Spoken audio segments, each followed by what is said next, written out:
Hello, thank you for joining me. My name is Lauren, and today for our bite-sized yoga flow, we are going to be working our way into bow pose.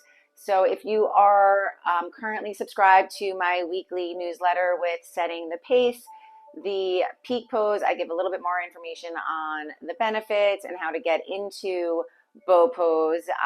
But if you are a triathlete or really anyone, a lot of us sit a lot during the day. We might be on computers where we have tight shoulders, tight hips. Bow pose really helps to reverse that movement and open up the chest, stretch out the muscles in the hips, the quads. So overall, great pose. It is considered a little bit more of an intermediate pose, so just be mindful of how your body feels. Go where you can go. As we get to bow pose, I will give some options that might help if you're just getting started and working your way into the pose. All right, so to start, we're going to just come right into our tabletop position. So in tabletop, shoulders over wrists, hips over knees. And we're going to go through a few rounds of cat-cows, which is just a great way to really find mobility throughout your entire spine. So on your inhale, gaze goes up to the sky, belly drops. On your exhale, you press the ground away, tuck the chin, tuck the tailbone, and then inhale back into your cow pose.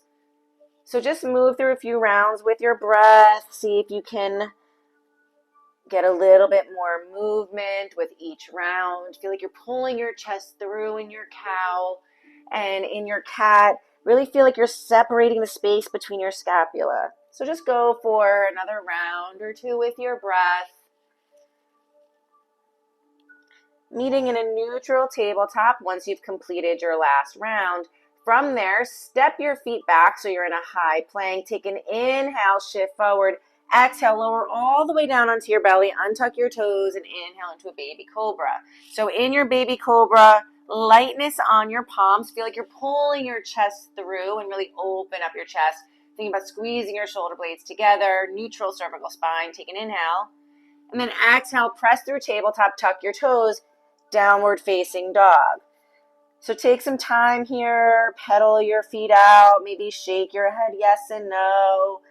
Find some movement.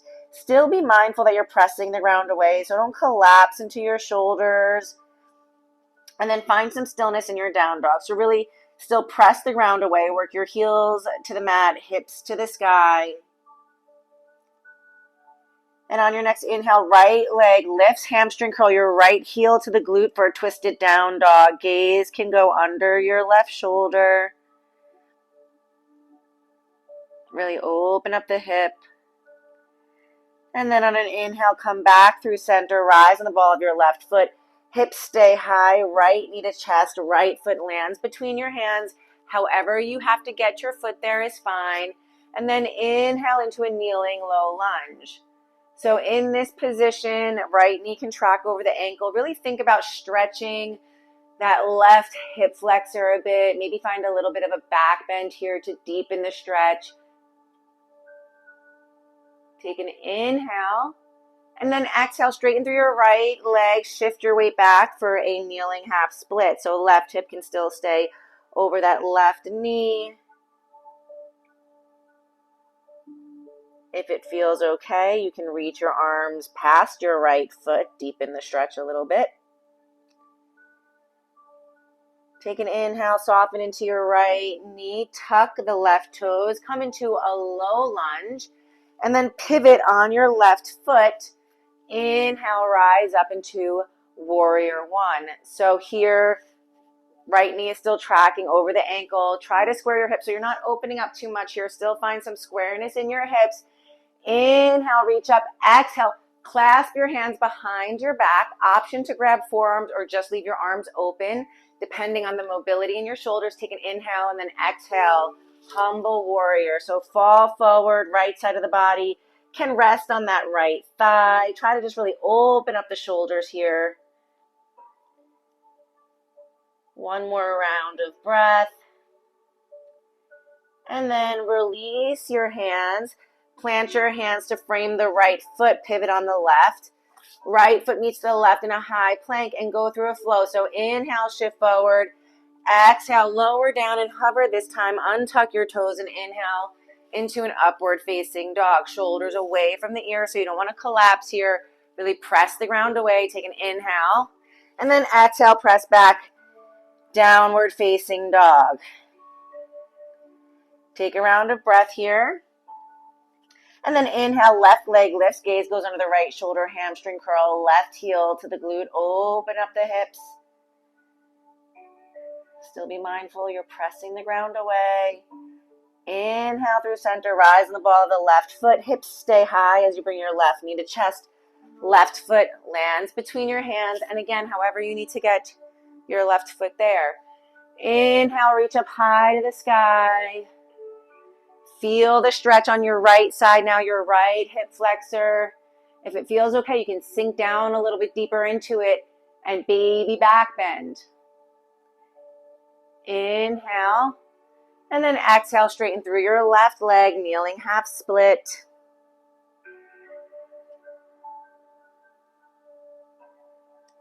Again, option to reach your hands forward.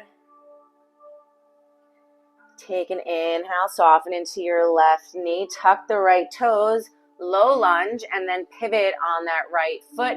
Inhale into your warrior one. So again, left knee tracking over the ankle. Try not to open up the hip too much, right? Try to keep it somewhat squared there. On an inhale, reach, exhale, clasp your hands behind your back. Again, find whatever grip you need, and then on an exhale, forward fold into your humble warrior. No tension in the back of the neck.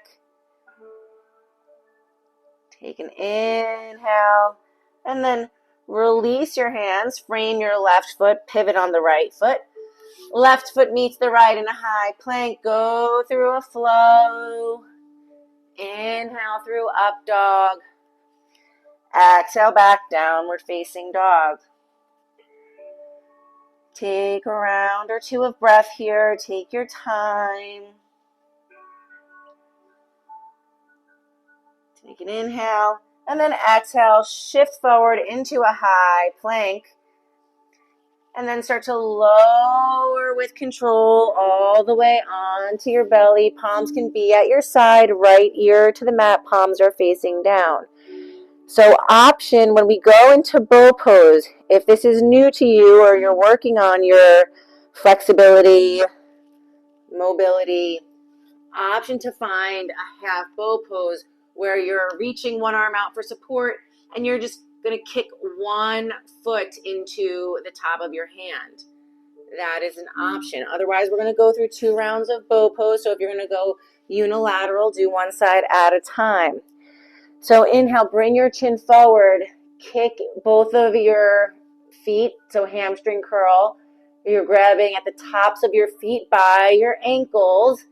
And then on an inhale, really kick into your hands. Everything lifts up. Open up the chest, open up the shoulders. Feel the stretch through the front side body. One more deep inhale. And then exhale, lower down, left ear to the mat. Release your legs.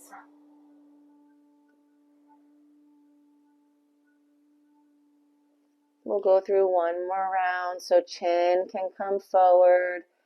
Hamstring curl, heels to the glutes. And on an inhale, kick into your hands and lift up. Try to breathe. See if you can lift a little bit higher. One more inhale. And then exhale, release right ear to the mat. And start to slide your palms under your shoulders. Tuck your toes. Press up into a high plank. Let your knees go wide to the outer edges of the mat. Toes can touch. And then let your hips sink back. Arms extend out, finding a child's pose. So this can be a more active child's pose. So continue to hold your child's pose there. Think about posteriorly tilting your pelvis. That will allow you to feel some release in your low back, counteract the movement of the bow pose. If you have time, you can go through that flow one more time. But again, be mindful of how your body feels. This is all suggestions on ways that you can sequence into bow pose. But as always, listen to your body. If you're having any physical pain issues, do not continue with the movement, right? So I hope this is helpful. I hope you enjoy it. If you have any questions, I'm always happy to chat. You can find me at Setting the Pace NJ on Instagram. I will also include the link to my newsletter if you're interested in signing up for that, where I do provide some more tips on training, nutrition, triathlon, and I also share a little bit about what's coming up on the blog. So have a wonderful, wonderful day. And again, thank you for joining me.